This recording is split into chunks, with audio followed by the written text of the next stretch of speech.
Everyone, स्वागत है आपका एक बार फिर से अपनी ऑनलाइन बायोलॉजी की क्लासेस में। हम मानव में आर्तव चक्र जो कि परिवर्धन जैविकी का एक चैप्टर है वो कर रहे थे, जिसमें पिछली वीडियो जो थी हमारी मेंस्ट्रुअल साइकिल में वो अधूरी रह गई थी। आज हम उसको कंप्लीट करेंगे और आज डायग्राम के साथ में हम इसको कंप्लीट करेंगे। जैसा कि हम जानते हैं कि रज चक्र जो होता है उसमें 4 अवस्थाएं हमने पढ़ी पिछली वीडियो के अंदर। पहली अवस्था थी रक्तस्राव प्रावस्था, जिसे रजोधर्म अवस्था भी कह देते हैं। दूसरी थी पुटिकीय अवस्था, तीसरी अंडोत्सर्ग अवस्था, जबकि लास्ट चौथी अवस्था पश्च अंडोत्सर्ग अवस्था। पिछली वीडियो में हमने 2 अवस्थाएं कंप्लीट कर ली थी, रजोधर्म अवस्था, रक्तस्राव अवस्था, जो कि 0 से 5 दिन तक चलती है, जबकि पुटिकीय अवस्था 6 से लेकर 13 दिन तक, ये 6 से लेकर 13 दिन तक चलती है।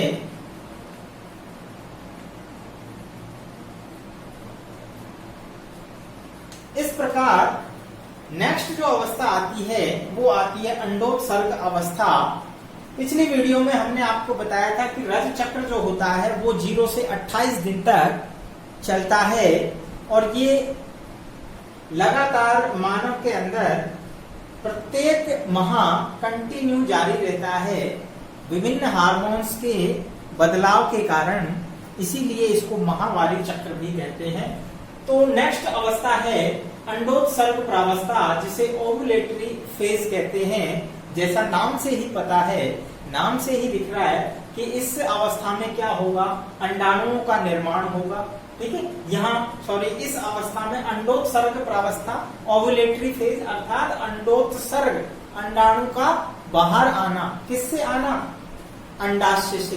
तो अंडाशय से अंडाणु बाहर आ जाता है और ये प्रक्रिया, ये जो अवस्था है इसका 14वें दिन, यानी एक पर्टिकुलर डे होता है, हम कह सकते हैं 14वें दिन जो है ग्राफियन पुटिका फट जाती है और अंडाणु जो है बाहर आ जाता है। तो क्या होता है इस अवस्था में, FSH और LH हार्मोन का लेवल बढ़ जाता है। जो फॉलिकल स्टिमुलेटिंग हार्मोन है, जो हमने पिछली वीडियो में बताया था कि जो पीयूष ग्रंथि से स्रावित होता है और अंडाशय को पुटिका उद्दीपित के लिए प्रेरित करता है। LH हार्मोन ल्यूटिनाइजिंग हार्मोन होता है, जिसका लेवल बढ़ने से क्या होता है, अचानक आप देख रहे हैं इस चित्र में लेवल बढ़ जाता है और इससे क्या होगा, अंडोत्सर्ग को प्रेरित करता है। ये अंडोत्सर्ग को प्रेरित करता है। क्वेश्चन बनता है अंडोत्सर्ग के लिए जिम्मेवार कौन सा हार्मोन है, तो LH हार्मोन। ध्यान रखना, LH hormone, that is luteinising hormone. 13वें दिन जो है LH का अचानक बढ़ जाना, 13वें दिन, यानी रज चक्र के हम 0 से चल रहे हैं, यहाँ 7 और यहाँ लगभग जो है 13 दिन होते ही ये अचानक से इसका जो है स्तर बढ़ जाता है और इसी को क्या कहते हैं, LH सर्ज कहते हैं। ये क्वेश्चन पूछा गया है बेटा एग्जाम के अंदर कि LH सर्ज क्या होता है। तो LH सर्ज क्या है, LH हार्मोन का अचानक से 13वें दिन बढ़ जाना, वो कहलाता है LH सर्ज। LH सर्ज कहलाता है और इसके बाद क्या होता है, ग्राफियन पुटिका फट जाती है। इसके परिणाम स्वरूप ग्राफियन पुटिका जो है वो फट जाती है और उसका परिणाम हम जानते हैं कि जो अंडोत्सर्ग है वो प्रक्रिया होती है, अर्थात द्वितीयक अंडक जो सेकेंडरी ओसाइट होता है वो अंडाशय से बाहर आ जाता है और बाहर आकर कहाँ आ जाएगा, अंडवाहिनियों में उतर आएगा और इस क्रिया को अंडाशय से अंडाणु का बाहर आना अंडोत्सर्ग कहलाता है। अंडाशय से बाहर आ जाता है, इस क्रिया को अंडोत्सर्ग यानी ओवुलेशन कहते हैं, इसीलिए इसको ओवुलेटरी अवस्था कहते हैं। तो ये बात क्लियर होगी, द्वितीयक ओसाइट अवस्था में अंडाणु, सक्रिय अंडाणु बाहर आता है अंडाशय से। तो यहाँ तक ये प्रक्रिया अंडाशय में चल रही थी और यहाँ से जैसे ही ग्राफिक पुटिका फटती है और ये अंडाशय जो सक्रिय, यहाँ पर हम देख रहे हैं अंडाणु है, ये बाहर आ जाता है और अंडवाहिनियों में आ जाता है। इसके बाद की प्रक्रिया क्या होगी, इसके बाद हम देखते हैं नेक्स्ट अवस्था आती है जो कि पश्च अंडोत्सर्ग अवस्था यानी अंडोत्सर्ग के बाद वाली अवस्था, राइट, अंडोत्सर्ग के बाद वाली अवस्था। तो ये ल्यूटियल अवस्था भी कहलाती है क्योंकि इसमें कार्पस ल्यूटियम बनता है, इसलिए इसे ल्यूटियल फेज भी कहते हैं। और ये आप देख रहे हैं 15 से 28 दिन तक, यानी अंतिम जो चक्र है, लास्ट का दिन जो है, वहां तक ये अवस्था ही रहती है। एलएच का स्राव कार्पस ल्यूटियम के परिवर्धन को प्रेरित करता है। यहाँ पर एलएच का स्राव न सिर्फ अंडोत्सर्ग को प्रेरित करेगा बल्कि यहाँ से कार्पस ल्यूटियम को यानी बनने के लिए, परिवर्धन के लिए प्रेरित करता है।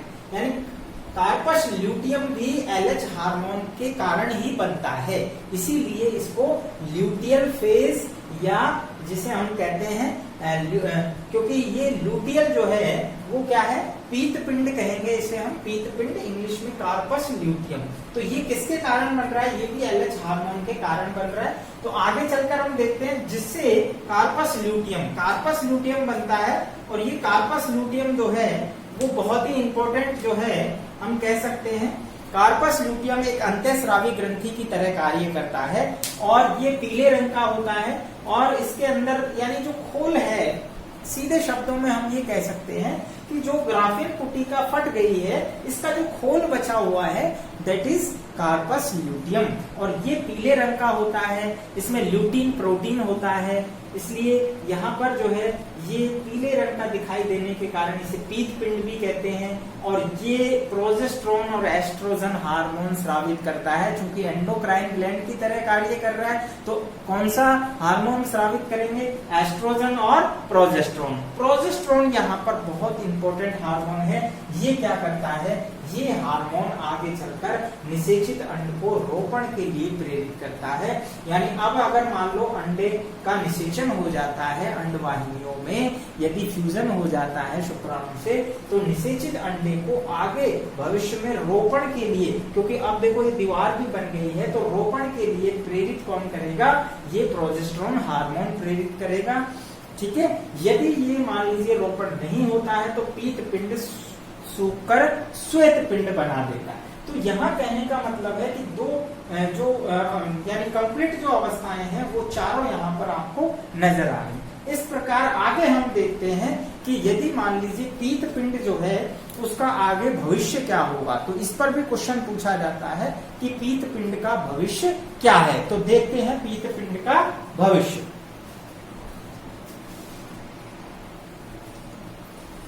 तो यहाँ हम बात कर रहे थे कि कार्पस ल्यूटियम का भविष्य क्या है। तो इसमें दो कंडीशन है, ध्यान रखना।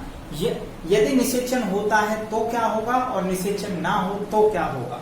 तो यहाँ पर देखिए, यहाँ से आगे हम बात करें कि पीत पिंड या कार्पस ल्यूटियम जो है उसका भविष्य, तो यहाँ पर ध्यान रखना दो कंडीशन है।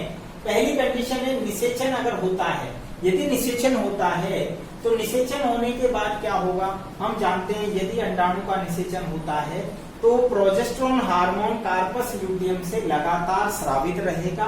प्रोजेस्टेरोन हार्मोन कार्पस ल्यूटियम से लगातार स्रावित होता रहेगा। प्रोजेस्टेरोन हार्मोन स्रावित होने से रोपण क्रिया बनी रहेगी, corpus luteum as it is बना रहेगा और रज चक्र बंद हो जाता है। रज चक्र क्या हो जाता है, बंद हो जाता है। और कब तक रहेगा ये, गर्भावस्था से प्रसव तक, क्योंकि प्रेगनेंसी आ जाती है ये संकेत माना जाता है और रज चक्र बंद हो जाता है, पुटिका निर्माण बंद हो जाता है। तो यहाँ पर ये सबसे इंपॉर्टेंट चीज है कि रज चक्र का बंद होना ये प्राइमरी इंडिकेशन होता है कि प्रेगनेंसी आ गई है, अर्थात रोपण हो गया है। और गर्भावस्था से, अगली गर्भावस्था से प्रसव अवस्था तक, जो कि हम नेक्स्ट वीडियो में पढ़ेंगे, जो कि 266 दिन से लेकर 270 दिन तक मानव में गर्भावधि होती है, तब से लेकर यानी प्रसव अवस्था तक जो है ये चक्र बंद रहेगा। जबकि यदि मान लो निषेचन ना हो यदि निषेचन नहीं होता है, यदि फर्टिलाइजेशन नहीं होता है, मान लीजिए एक सक्रिय अंडाणु को जब ये अंडवाहिनियों में जाता है तो वहां यदि मान लो स्पर्म्स नहीं मिलता है और ना ही फ्यूजन होता है तो क्या होगा, तो फिर से क्या होगा, ये जो कार्पस ल्यूटियम है इसका कोई काम नहीं है, क्योंकि प्रोजेस्टेरोन हार्मोन जो था वो लगातार क्या कर रहा था, रोपण के लिए प्रेरित कर रहा था, तो रोपण क्रिया होगी नहीं, फिर क्या होगा, धीरे धीरे ये सूख जाता है और सूखने के बाद एक कार्पस एल्पिकेंस जो कि श्वेत पिंड होता है, छोटा एक श्वेत पिंड होता है जो कि आगे चलकर सूख जाता है, इसका कोई कार्य नहीं है, इसको हम कार्पस एल्बिकेंस कहते हैं। तो निषेचन नहीं होने पर क्या होगा, कार्पस ल्यूटियम विघटित होकर श्वेत पिंड बनाता है, कार्पस एल्बिकेंस, और उसके बाद पुनः चक्र प्रारंभ हो जाता है, यानी वापस 28 दिन कंप्लीट होने के बाद फिर से 0 दिन पर चालू हो जाते हैं और रजस्राव अवस्था आ जाती है। यानी जो बना हुआ है, यानी यूट्रस की दीवार का जो आवरण है, तो आप देख सकते हैं, एक बार चित्र के माध्यम से हम पूरा इसको एक बार फिर से समझ लेते हैं। हमने कहा कि रज चक्र जो है, जो प्राइमेट स्तनी प्राणी है उनमें 0 से 28 दिन तक चलता है। अंडाशय में एक चक्रीय परिवर्तन है, ये हार्मोन के कारण होता है, जो हर माह होता है लगभग 0 से 28 दिन, इसलिए इसको माहवारी चक्र कहते हैं। तो यहाँ आप देखते हैं 4 अवस्थाएं, पहली रजोधर्म अवस्था, रक्तस्राव अवस्था जो 0 से 5 दिन चलती है।